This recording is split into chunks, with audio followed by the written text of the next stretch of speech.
everyone. Welcome back. Well, here I am, Margo Lovett, in collaboration with WomELLE magazine.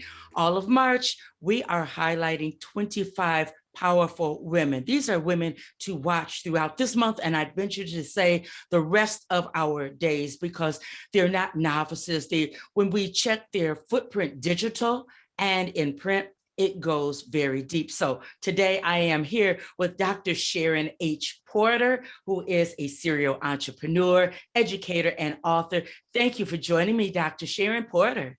Thank you for having me. Thank you. Well, I tell you, a colleague, a sister podcaster, it's always good to have these conversations. So we only have 30 minutes. I'm going to just jump right in with the first question, because you are not new to leadership, leading women, helping them go to their next level. So when it comes to education, entrepreneurship, becoming an author, how have you used these extensions of your skill set to lead women to their next, to their higher level?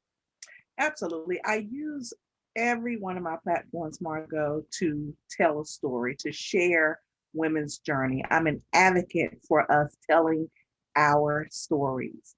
And it's not for them, of course, but it's always for those who are coming after. I am just a believer. As you said, I'm an educator. So I'm always thinking of young people and young ladies, giving them a path, giving them possibilities. And so in doing so, these ladies, these women who share their journeys with me, they're able to actually navigate to different spaces than perhaps they even saw for themselves eventually. And I just love telling others' stories. That is something that has just been a passion of mine. And I do that through the podcast. I do that through the authorship, as well as my coaching and mentoring for young ladies. So it's just about them telling their stories and navigating to that next. You give them the courage, the power. Yes. You give them the vision to see that there is a next for me. Yes. So many people don't have that eyesight. And if you're timid, you're afraid, you're taking these real baby steps, trying to make it. I tell everyone, you need a coach, you need a mentor, but I'm not going to get on that soapbox. I love the way people are able to find their way about your website. And something caught my eye. You say, the bigger the dream, the harder the grind. Simply stated, what does that mean? You know what? And that, I started the Grind Entrepreneur Network, and that was literally to highlight women and to also definitely show them that mentoring piece. And when I say that, that means when you have something that you aspire to do, it's going to take work. You have to put the work in. Now, oftentimes we get things that's just handed to us very nicely, right? You have to grind. You have to hustle and grind and put that work in. And the bigger the dream, the harder you have to get out there to make it happen. Yes. And I live by that. I live by that. That's why I'm up at 3 o'clock every morning, because as a career professional, I have a main job. I'm an elementary school principal. And so in order to get all of these things done, I've got to find time to do that. And so that's my grind. I sacrifice my time by getting up at 3 a.m. and working until it's time for me to go in to now lead a school. So yeah, it's all about putting the work in. That's what that means.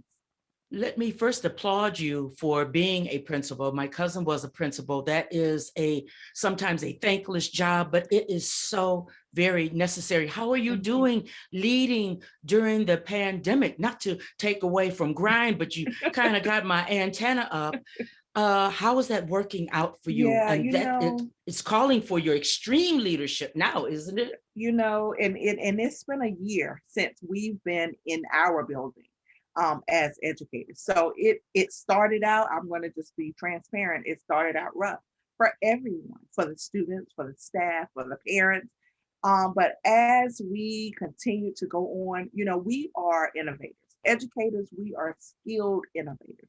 And so we began to make things happen. We began to be creative.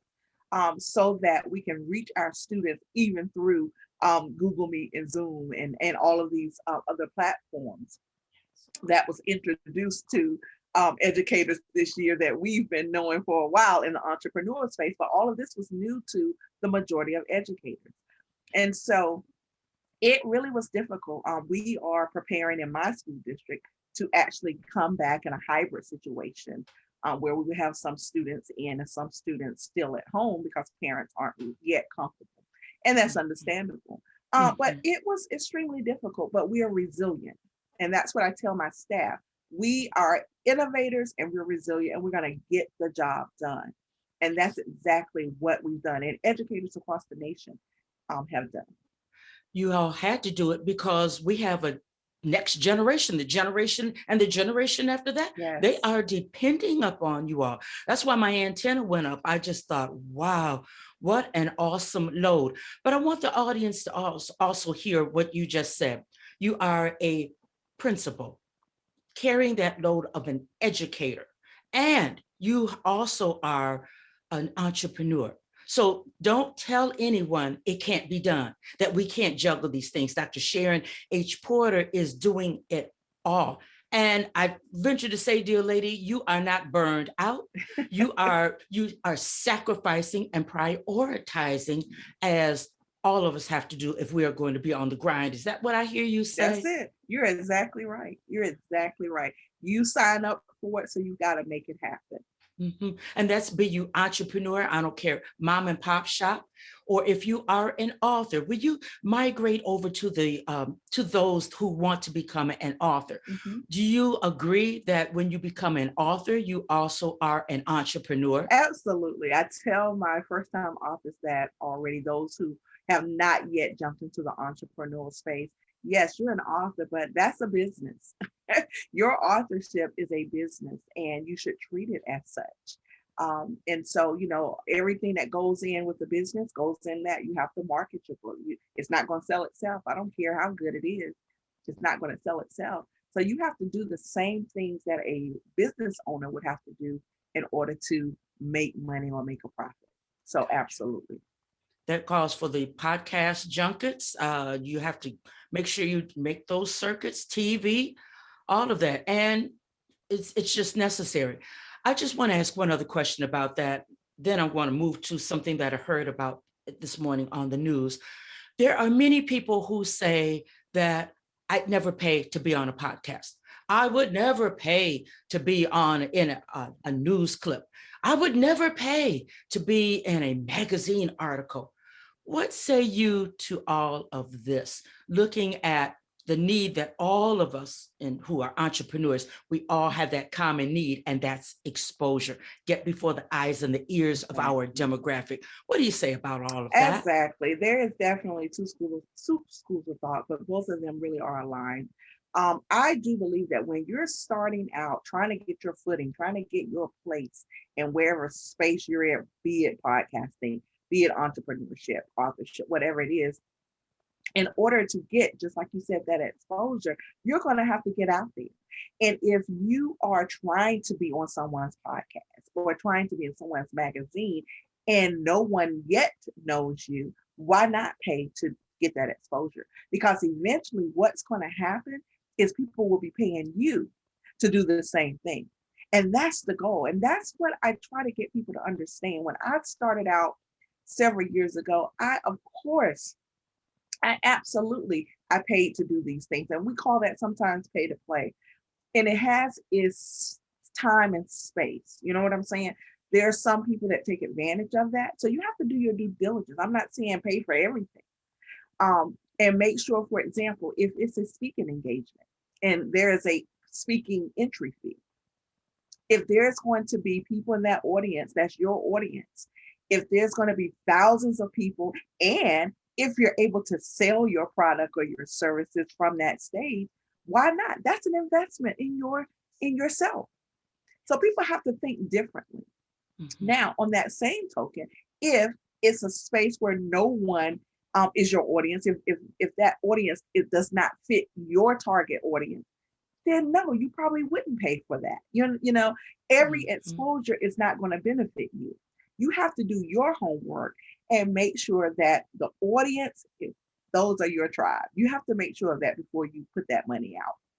You said something very interesting, and I totally agree with every word that you say. I remember the first time I paid to be on a podcast was because I wanted to meet the host.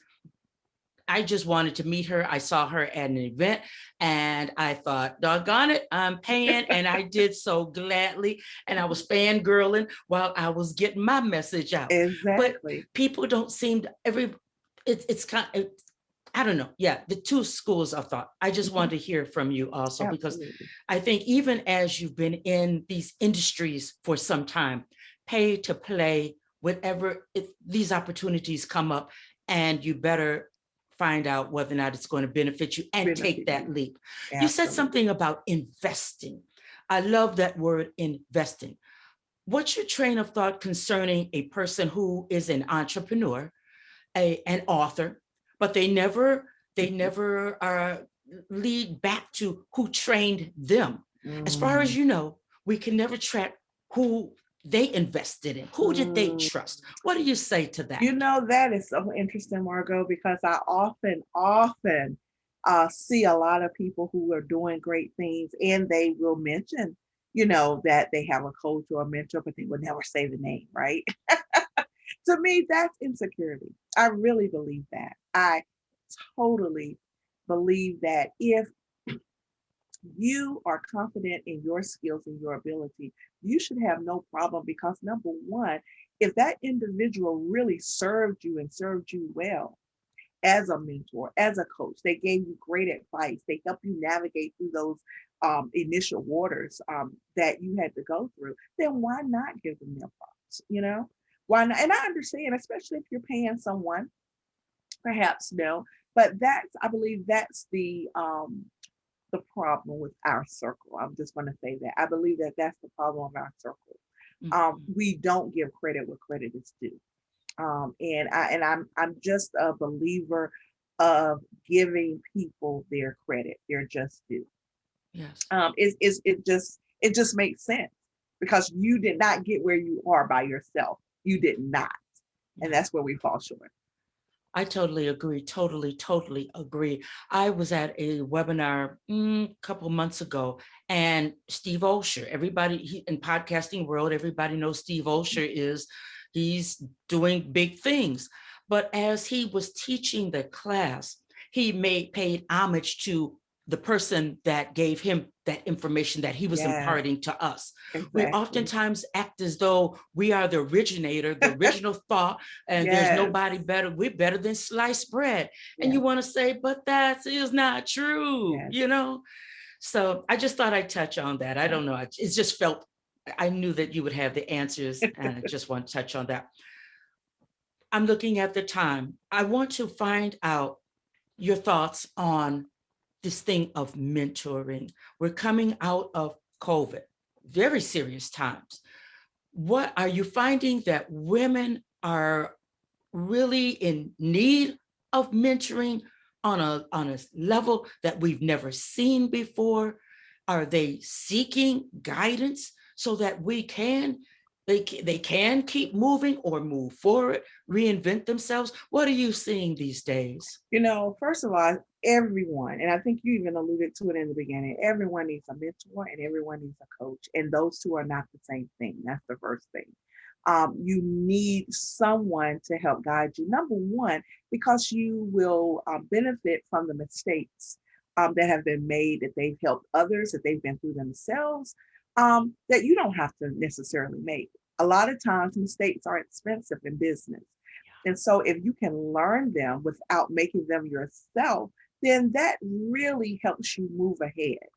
Um, I think that there is a need for mentoring. I think there will always be a need for mentoring. One of the mistakes I think people make about mentoring is just trying to ask anyone to mentor them.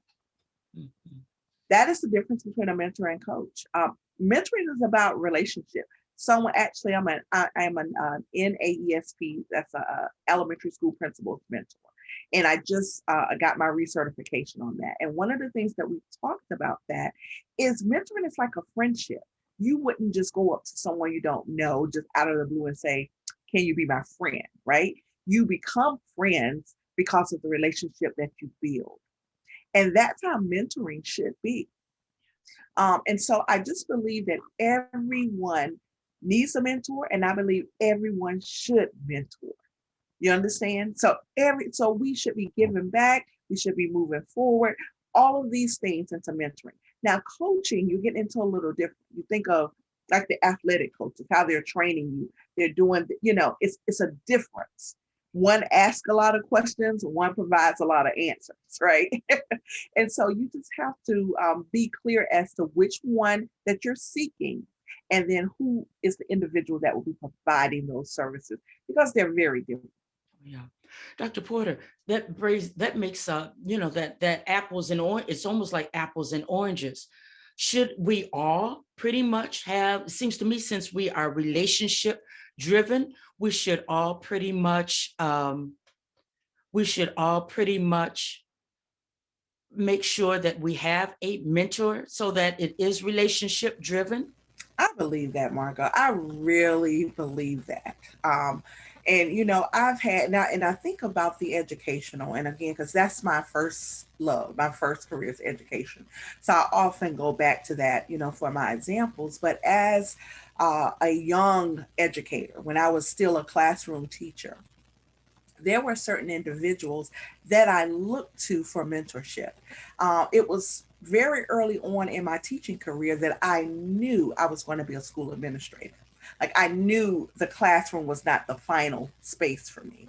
And so I began looking at those individuals who were doing those things to find out, what is it that I need to do to get to where you are? That's what it's about.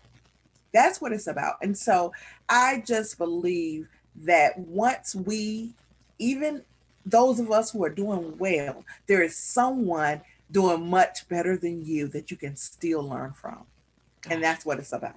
I truly believe that. Oh, I'm so glad that you said that. Truly, that's where we make so many mistakes, where we don't have a mentor. We don't even try to take on a coach. Final question.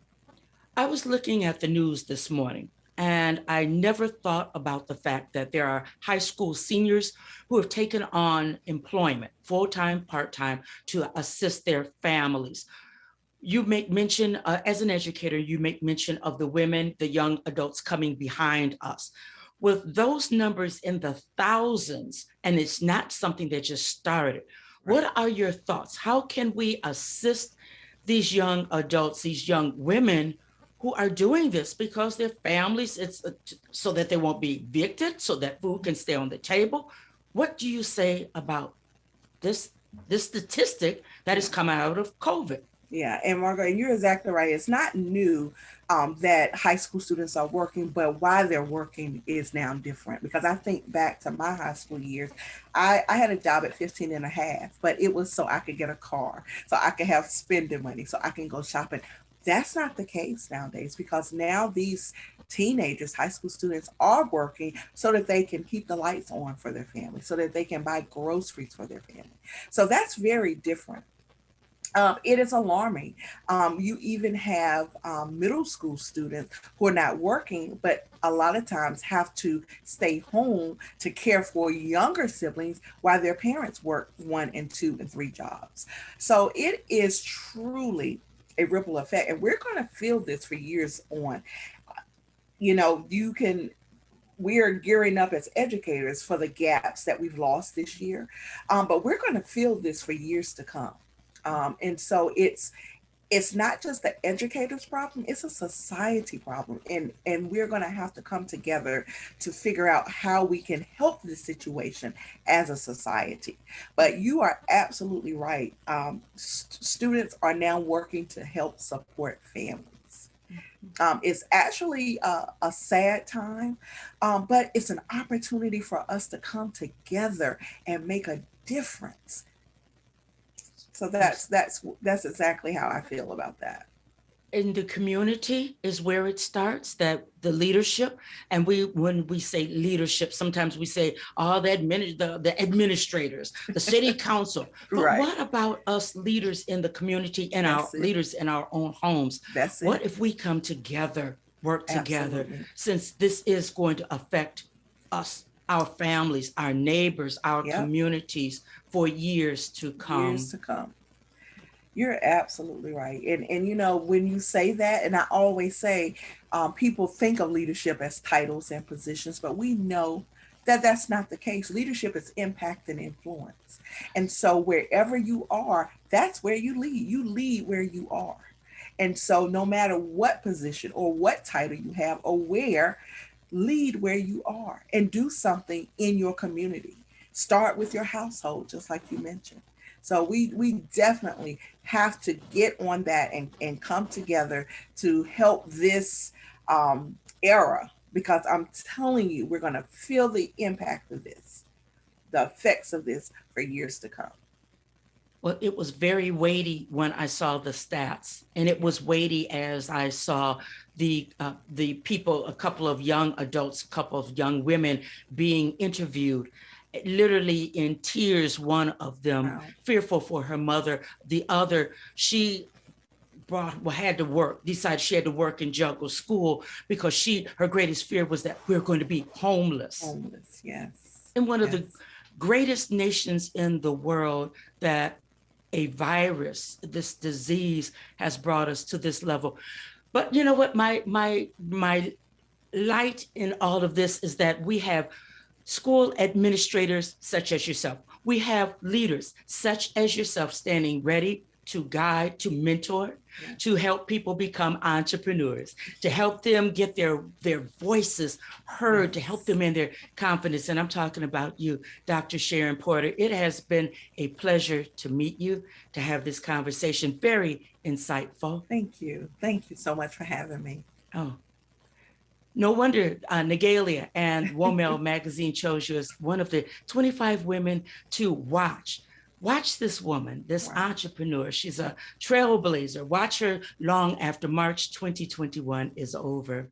So I'm Margo Lovett. I'll see you on the next interview. It's been my pleasure to spend time here with Dr. Porter. Bye-bye now.